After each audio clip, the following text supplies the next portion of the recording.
हाय दोस्तों मैं आनंद भारद्वाज फिर से आप सभी का ज्ञानपुर चैनल में स्वागत करता हूं। दोस्तों लास्ट लेक्चर में हमने क्या देखा था कि हमने जो ट्रेपीजियम वाला सेक्शन था वो स्टार्ट किया था। एक आपका आइसोसेलेस ट्रेपीजियम बचा था और उसका कुछ दो तीन मतलब आइसोसेलेस ट्रेपीजियम के कुछ प्रॉपर्टीज थे वो भी हम डिस्कस करेंगे। और एक ट्रेपीजियम जो दोस्तों मैंने पढ़ाया था ना उसमें एक और केस बचा था, वो मैं लास्ट टाइम आपको नहीं डिस्कस किया था, तो वो भी मैं डिस्कस थोड़ा सा कर देता हूँ। तो देखिए ट्रेपीजियम का जो भाई क्वेश्चन था, ये ऐसे क्वेश्चन था, हम लोग ट्रेपीजियम डिस्कस किए थे। हाँ ऐसे था। हाँ अच्छा दोस्तों, आप ये जानते होंगे जो ट्रेपीजियम का जो सेक्शन था हम लोगों ने आइसो ट्रेपीजियम देखा था, आइसोसेलेस ट्रेपीजियम नहीं देखा था। हाँ यहाँ पे अच्छा देखिए, जो हम लोगों ने विकर्ण जो दोस्तों लिया था, डायगोनल जो लिया था, ये था डायगोनल। ये आपका क्या है, ये क्या है, इसका डायगोनल है। ये पॉइंट क्या है, ओ है। ये मैं मान लेता हूँ ए है, ये मैं मान लेता हूँ भाई बी है, ये मान लेता हूँ सी है, ये मान लेता हूँ डी है। ठीक है, यहाँ पे देखिए एक बहुत इंपॉर्टेंट चीज बनता था, वो मैं नहीं बताया था आपको दोस्तों। जो ए ओ बी ट्रायंगल होता है ना, जो ट्रायंगल सी ओ डी होता है, ए ओ बी और सी ओ डी जो दोस्तों ट्रायंगल होता है, ये आपस में सिमिलर होते हैं। Triangle A O B is similar to triangle C O और डी के। ओ, ये ट्रायंगल सिमिलर होते हैं। ठीक है, अच्छा आप जब भाई पढ़ रहे थे, जब आप ये पढ़ रहे थे ट्रेपीजियम, तो मैंने एक चीज आपको बहुत इंपॉर्टेंट इसमें बताई थी। ये जो लाइन होती है ए बी और जो सी डी होती है, ये क्या होती है, आपस में पैरेलल होती है। ठीक है, ए बी और सी डी दोस्तों जो होती है वो पैरेलल होती है। ठीक है, तो यहाँ पे जब ये पैरेलल है और ये जो लाइन बी डी है जो इसका डायगोनल है, ये क्या कर रहा है, इसको ट्रांसवर्स लाइन है, इसको काट रहा है, बीच में से डिवाइड कर रहा है। तो ये क्या होता है, जो भाई जो ये कोण होता है, ये जो कोण मैं बोलूं और जो ये कोण बोलूं, ये क्या होते हैं, अल्टरनेट एंगल होते हैं। इनको हम हिंदी में क्या बोलते हैं, एकांतर कोण बोलते हैं। तो एकांतर कोण आपस में बराबर होंगे। ठीक है, और दोस्तों ये लाइन, ये जो लाइन AC है, ये भी क्या कर रही है, दो भागों में डिवाइड कर रही है।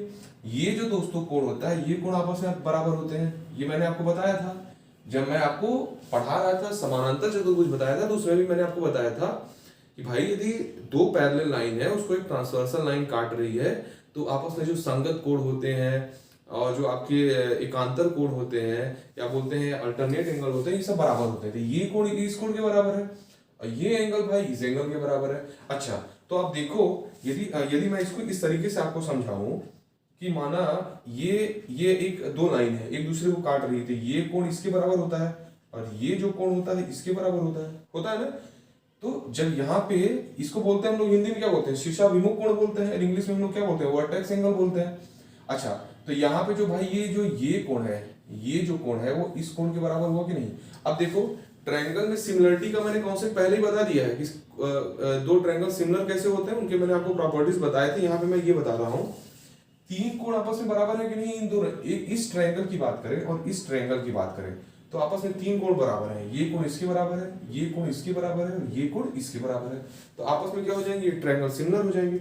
अच्छा जब भाई ट्रायंगल सिमिलर हो गए, तो यहाँ पे आपको ये प्रॉपर्टी ये समझ में आनी चाहिए, यदि O है और B है, अल्फा, इस ट्रायंगल की यदि बात करें, इस ट्रायंगल की अल्फा के सामने कौन सी भुजा है, ये है, OA है।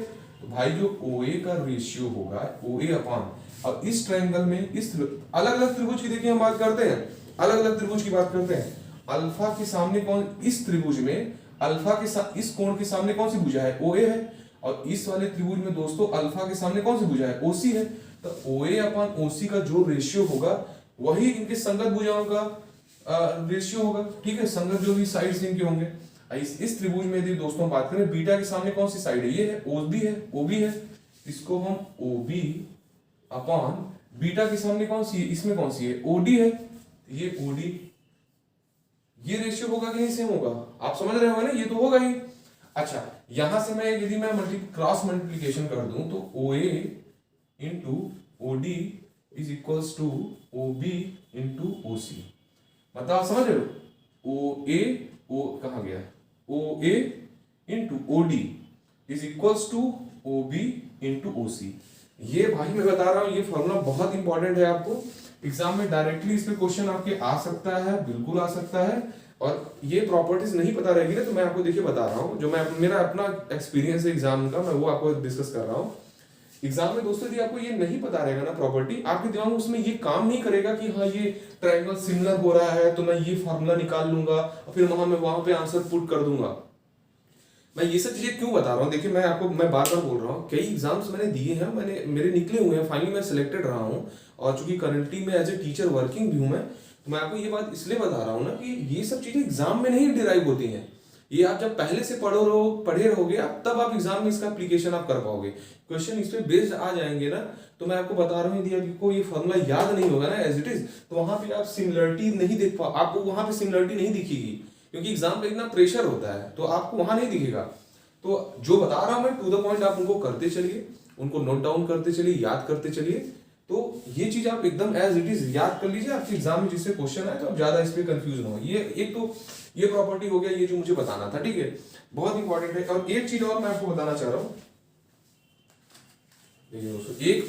एक और इसमें फॉर्मूला है, वो भी प्रॉपर्टी बेस्ड ही है, ठीक है। इसमें जो दोस्तों ये जो भुजाएं होती है ना, ये जो है आपका डायगोनल है ना, इसका एक प्रॉपर्टी है जो डायगोनल का स्क्वायर होता है, AC का स्क्वायर प्लस BD का स्क्वायर। ये क्या है इसका डायगोनल है ना, डायगोनल के जो स्क्वायर का जो सम होता है, जो डायगोनल स्क्वायर का सम होता है, इनकी जो अनपैरेलल साइड है, मतलब जो साइड मतलब समलंब में क्या होता है, आमने सामने की दो भुजाएं जो होती हैं आपस में समानांतर होती हैं, बाकी दो भुजाएं आपस में समानांतर नहीं होती हैं। ये भुजा आपस में समानांतर नहीं है, तो जब नहीं है तो इसमें क्या होता है, जो विकर्ण का स्क्वायर का सम होता है, sum of diagonal square is equals to आपका जो इक्वल अनपैरेलल साइड है, AD का स्क्वायर दोस्तों प्लस BC का स्क्वायर आपका प्लस 2 इंटू जो पैरेलल साइड है उनका multiplication, AB into CD, 2AB into CD।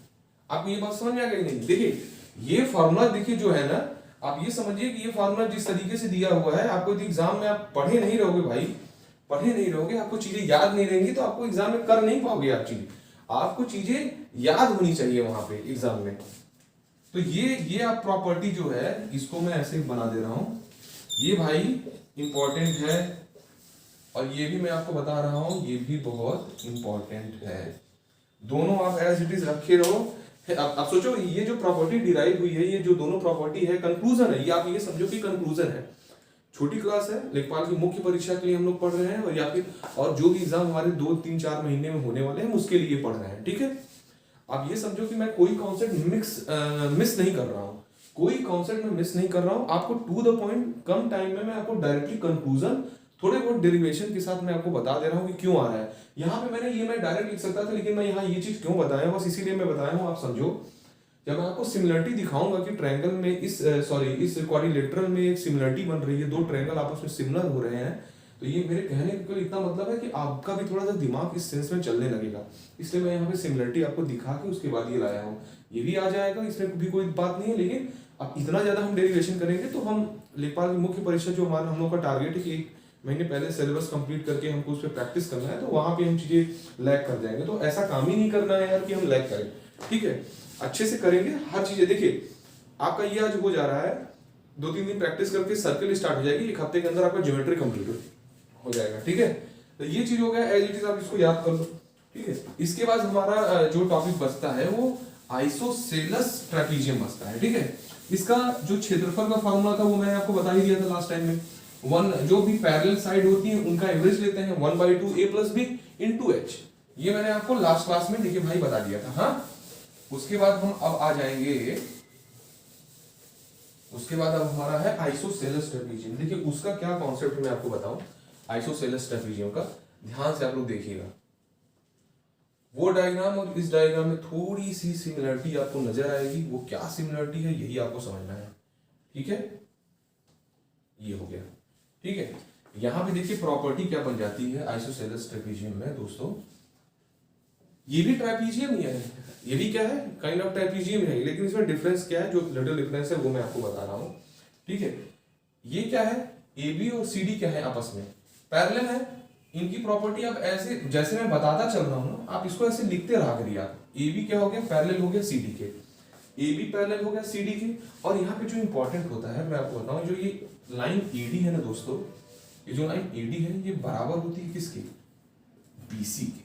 आप समझ गए, मतलब कि जो दो अनपैरेलल साइड है, जो दो लाइन सेगमेंट आपस में समानांतर नहीं है, वो आपस में बराबर होती है। मतलब कि आप समझो कि ये जो लाइन है और जो ये सेगमेंट है, लाइन सेगमेंट, ये क्या है आपस में दोस्तों, ये आपस में बराबर है और ये हमारा पैरेलल है। अच्छा, अब इससे थोड़ा सा ये चीज समझो कि ये दोनों क्या है, पैरेलल है, ये दोनों आपका बराबर है। अच्छा ठीक है, तो आप यहाँ पे ये समझो, जो ये एंगल होगा, यदि मैं यहाँ पे एक आपका डायगोनल भी मैं खींच देता हूँ, डायगोनल से क्या होगा, थोड़ा सा और पिक्चर क्लियर आपका हो जाएगा। ये मैंने डायगोनल खींच दिया यहाँ पे, ठीक है। वही सेम केस यहाँ पे भी लगेगा कि नहीं, ये जो एंगल अल्फा होगा, ये एंगल अल्फा भी होगा, ये मैंने आपको ट्रापेजियम में बता दिया है। और दोस्तों ये जो एंगल बीटा होगा, ये भी एक एंगल इसमें क्या होगा, बीटा होगा। ट्रापेजियम का सेम कॉन्सेप्ट इसमें भी लगेगा। हाँ, लेकिन देखिए यहाँ पे एक इंपॉर्टेंट चीज हो जाती है, ये जहां पे ये बिंदु O पे काट रहे हैं ना, O पे काट रहे हैं, ठीक है।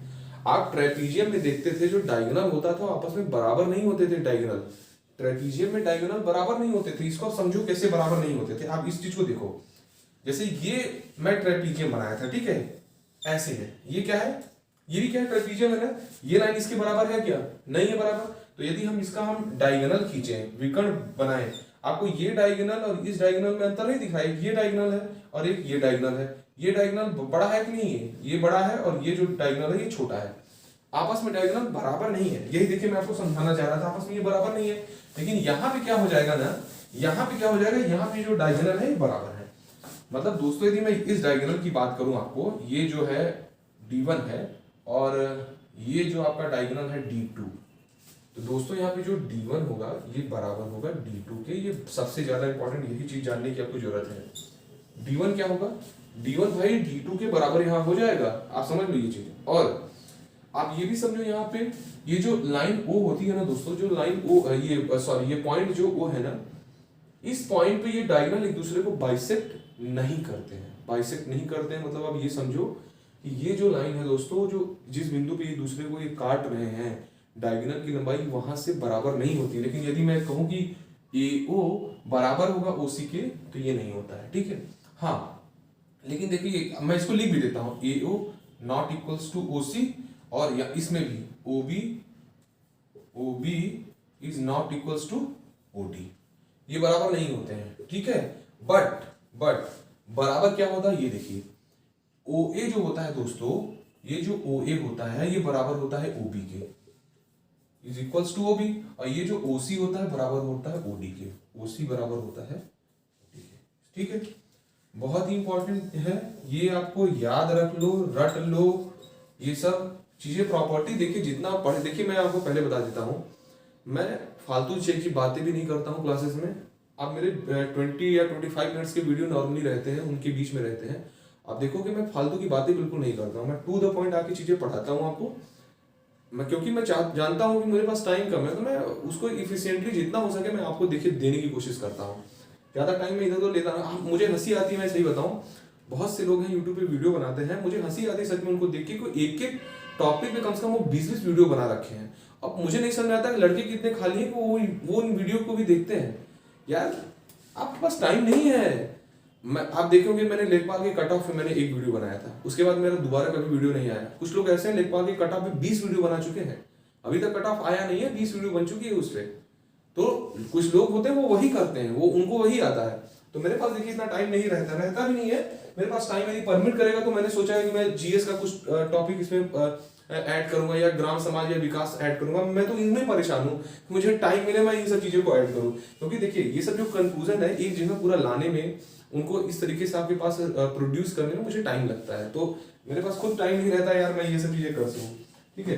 तो ये चीज तो हो गया था। आप इसको कंक्लूजन याद रखो, ये कंक्लूजन याद रखो, दोनों इंपॉर्टेंट है, ठीक है। अच्छा, अब हम इसमें थोड़ा सा एंगल की बात कर लेते हैं। जैसे क्वेश्चन हमारे इन सब चीजों पे तो आ ही सकते हैं, ये तो हो जाएंगे मेजरमेंट से रिलेटेड क्वेश्चन। इन पे जो क्वेश्चन बनेगा मेजरमेंट से रिलेटेड बनेगा कि इस डायगोनल की इस पार्ट की लंबाई क्या है या भुजा की इस पार्ट की लंबाई क्या है, ठीक है। बट क्वेश्चन इस पे आपके डायगोनल के भी बन सकते हैं। बहुत ही इंपॉर्टेंट प्रॉपर्टी भी है इसमें, हम थोड़ा सा दिए भी देखेंगे। अच्छा, यहाँ पे दोस्तों देखिए क्या होता है ना, जो एंगल ए है, मैं यदि यहाँ पे यदि इसको लिखूं दोस्तों, एंगल डी ए और बी, DAB, ठीक है। और angle B C D, angle B C D, इन दोनों का जो दोस्तों सम होता है ना वो 180 डिग्री होता है। समझ गया, 180 डिग्री होता है। इसके मतलब आमने सामने की जो दो भाइयों भुजा है इनका दोनों का सम 180 अंश होता है, तो इनके भी आमने सामने की भुजा बराबर होगी। तो angle A B C, angle A B C plus A B C और angle A D C, angle A D C, ये भी क्या होगा भाई, ये भी 180 अंश हो गया, 180 अंश होगा। ठीक है, अब इसको आप क्या करो, इसको रट लो, इसको रट लो, एकदम एकदम जो भी कर रहा है भाई अब कर लो इसको, लेकिन ये एकदम रट लो। ये इंपॉर्टेंट प्रॉपर्टी है क्योंकि इससे कितनी चीजें रिलेटेड है वो मैं आपको भी बताऊंगा, इससे क्यों इतनी चीजें रिलेटेड है, इसको आप ही रट लो एकदम। ठीक है, अब एक और देखिए, अच्छा आप ये समझोगे, अभी हम जो सर्किल पढ़ेंगे तो मैं वो चीज भी डिस्कस करूंगा, लेकिन आप थोड़ा सा ये समझो, जब हम सर्किल में जब हम लोग क्वाड्रिलेटरल की बात उसकी बात करते हैं, सॉरी साइक्लिक क्वाड्रिलेटरल की बात करते हैं, तो आप साइक्लिक क्वाड्रिलेटरल थोड़ा सा मैं बना के बता देता हूँ आपको। दोस्तों ये जो साइक्लिक क्वाड्रिलेटरल बनता है ना, ये जो बनता है जिसमें ये और ये कोण का योग क्या होता है, 180 अंश होता है, और इस कोण का योग क्या होता है, 180 अंश होता है। साइक्लिक क्वाड्रिलेटरल में ये चीज ऐसा होता है कि अपोजिट, डायगोनली अपोजिट जो कोण होते हैं उनका सम 180 अंश होता है। अच्छा, यहाँ पे इस कोण का मान और इस कोण का मान का योग क्या है, 80 180 है। वैसे ही इसके और इस कोण का जो सम है क्या है, 180 अंश है, 180 अंश है ना। अब अच्छा, अब ये चीज देखो भाई, यदि मैं यहाँ पे एक ऐसे क्वाड्रिलेटरल भी बना सकता हूँ कि नहीं, ये थोड़ा सा डायग्राम ऐसे गंदा हो रहा है, आप देख लो आप। ठीक है, क्वाड्रिलेटरल ऐसे बन रहा है कि नहीं, इसमें तो ये कोण इस कोण के योग के प्लस इनका सम जो है 180 के बराबर है। दोस्तों इस कोण का जो सम है 180 अंश के बराबर है, वो मैंने एज इट इज लिख दिया। आप समझे कि देखिए चीजें कहाँ से डिराइव हो रही हैं, वो चीजें समझनी हो रही है आपको, हर जगह एप्लीकेशन होगा इन सब चीजों का, ये आपको याद हो गया। अब एक चीज और इंपॉर्टेंट है, मैं आपको बता देता हूँ, जब हम ट्रेपीजियम भी पढ़े हैं या हम आइसोसेलेस ट्रेपीजियम की बात कर रहे हैं, जो दोस्तों ये ए बी होता है, ये सी डी पैरेलल होता है, इसमें भी वही चीज आएगी जो मैंने बताया था कि जो मैंने आपको ट्रेपीजियम में एक केस बताया था, इसका और इसका जो मल्टीप्लिकेशन है वो बराबर है इसके और इनटू इसकी मल्टीप्लिकेशन बराबर है, तो ट्रेपीजियम वाला आप यहाँ पे समझ लेना। ठीक है, अब आप ये चीज यहाँ पे ये समझना, मैं यदि आपको, आप देखिए कौन सा कोण बराबर है मैं ये बता रहा हूँ। दोस्तों आप ये जान रहे हैं कि ये जो भुजा है और ये भुजा है, इन दोनों की लंबाइयां बराबर है। आप यहां समझो थोड़ा सा इसको, ऐसे है, यही जो चित्र मैं यहां बना रहा हूं, ये डायग्राम मैं यहां बना रहा हूं। ठीक है, अब आप इसको ऐसे थोड़ा सा समझो, मैं इसको ब्लैक पेन से बना रहा हूं, विजिबिलिटी क्लियर रहेगी आप लोगों की। ये ऐसे बन गया है, ठीक है, मान लो ये ऐसे बना है। अब आप जान रहे हो कि ये जो साइड है इस साइड के बराबर है। अच्छा, जब ये साइड दोस्तों इस साइड के बराबर है तो आपको समझना है जो इनके ये जो दोनों लाइन और ये जो लाइन है, इन दोनों रेखाओं के लिए क्या है, इन दोनों लाइन सेगमेंट के लिए क्या है, कॉमन है। ये लाइन इन दोनों लाइन के लिए क्या है, सेगमेंट के लिए कॉमन है। और ये जो भुजाएं हैं आपस में क्या है, बराबर है। तो आपको पता होना चाहिए ये जो एंगल बनेगा दोस्तों इस कोण के बराबर होगा कि नहीं होगा, बराबर क्यों बराबर होगा, आप समझ रहे हो कि नहीं। अब इसको समझो आप, देखिए जब भी यदि मैं बात करूं कि दो लाइन है, जैसे मैं बोलूं कि आपको दो लाइन मैंने ऐसे बना दिया, ठीक है, ऐसे बना दिया, ठीक है। अब मैं एक लाइन को इससे जोड़ रहा हूं, एक लाइन को इससे ऐसे जोड़ रहा हूं, यदि इन दोनों भुजाओं की लंबाइयां बराबर है तो इनके द्वारा जो दोस्तों कोण बनेगा ना वो हमेशा बराबर होगा। अच्छा, मैं मान लीजिए मैं ये चीज जो मैं यहाँ बता रहा हूँ वही चीज मैं आपको यहाँ बता रहा हूँ क्लियरिटी के लिए, ठीक है। ये कोण जो है दोस्तों बराबर है। अच्छा, मैं एक चीज आपको और बताता हूँ, यदि मैं एक लाइन ऐसे खींचता हूँ, इस लाइन पे मिलाता हूँ, ठीक है, और एक लाइन दोस्तों मैं ऐसे खींचता हूँ, इस लाइन पे मिलाता हूँ, मतलब इसी पॉइंट पे, ठीक है। मैं बोलूँ कि यदि ये साइड इस साइड के बराबर है तो दोस्तों जो ये कोण बनेगा और ये कोण जो बनेगा आपस में, ये आपस में बराबर होंगे आप, ठीक है। और मैं बोलूँ चलो अच्छा एक मैं और लाइन खींचता हूँ इधर से और एक यहाँ से ऐसे, ठीक है। यदि ये लाइन बराबर है ना भैया, तो ये जो कोण बनेगा तो इसके बराबर होगा। आप समझ गए मैं क्यों बता रहा हूँ सर। देखिए दो पैरेलल लाइन के बीच में, ठीक है, यदि हम इस तरीके से कोई लाइन सेगमेंट ड्रॉ कर रहे हैं जिनकी लंबाइयां बराबर हैं तो उनके द्वारा कोण जो बनता है वही बराबर होता है। तो यहाँ पे आपको ये याद रखने वाली चीज है, इसको मैं यही लिख दे रहा हूँ दोस्तों, जो कोण ए होगा, मतलब इसको मैं ए ही लिख रहा हूँ, कोण ए बराबर होगा कोण बी के और कोण सी बराबर होगा कोण बी के। तो कोण ए बराबर होगा कोण सी बी के, सॉरी बी के, और कोण सी जो है वो बराबर होगा कोण डी के। अब ये समझ गए होगे बात, ठीक है। इक्वली इंपॉर्टेंट है। अब ये क्यों बराबर है, ये देखिए मैंने आपको बता दिया है कि क्यों बराबर है। यहाँ का केस क्या है मैंने आपको बता दिया, ये भी बता दिया, ये भी बता दिया, ये भी सब आप बता चुका हूँ, ठीक है। तो दोस्तों ये आज के लिए क्लास में यहीं पे मैं खत्म करना चाहूंगा। ये अब हो गया है। नेक्स्ट क्लास से हम लोग क्या करेंगे, अब इन पे हम लोग क्वेश्चंस करेंगे। 2-3 दिन शायद हम लोग क्वेश्चन करेंगे, 10-15 मैं बहुत ही अच्छे क्वेश्चन लेके आऊंगा आपके लिए। मैं बता रहा हूँ कि थोड़े से लेवल अच्छे होंगे। लेवल अच्छे की तैयारी हम लोग देखिए इसलिए करते हैं कि चाहे जैसा भी सिचुएशन आए एग्जाम हॉल में आप कंफर्टेबल फील कर सकें, ठीक है। तो थोड़े हमारे लेवल के क्वेश्चन में आप देखते होंगे थोड़ा सा अप रहता है, बहुत ज्यादा भी मैं अप नहीं करता हूँ, कुछ क्वेश्चन ज्यादा अप करता हूँ, बट मैं एक मीडियोकर क्वेश्चन में कराता हूँ। तो नेक्स्ट लेक्चर में हम लोग क्या करेंगे, क्वेश्चंस की बात करेंगे, और शॉर्ट्स वीडियो मेरे आज से आने स्टार्ट हो जाएंगे दोस्तों। फिर से मैं करंट अफेयर्स के रेगुलर रहेगा आज से। थोड़ा अभी इधर भी क्या है, मैं पूरे सेटअप में थोड़ा सा परेशान था, तो वीडियोस हमारे वो आने लगेंगे। और आज के लिए इतना ही काफी है। नेक्स्ट लेक्चर में हम बात करेंगे इनके क्वेश्चंस की बात करेंगे, ठीक है। बस आज के लिए इतना ही। Thank you very much.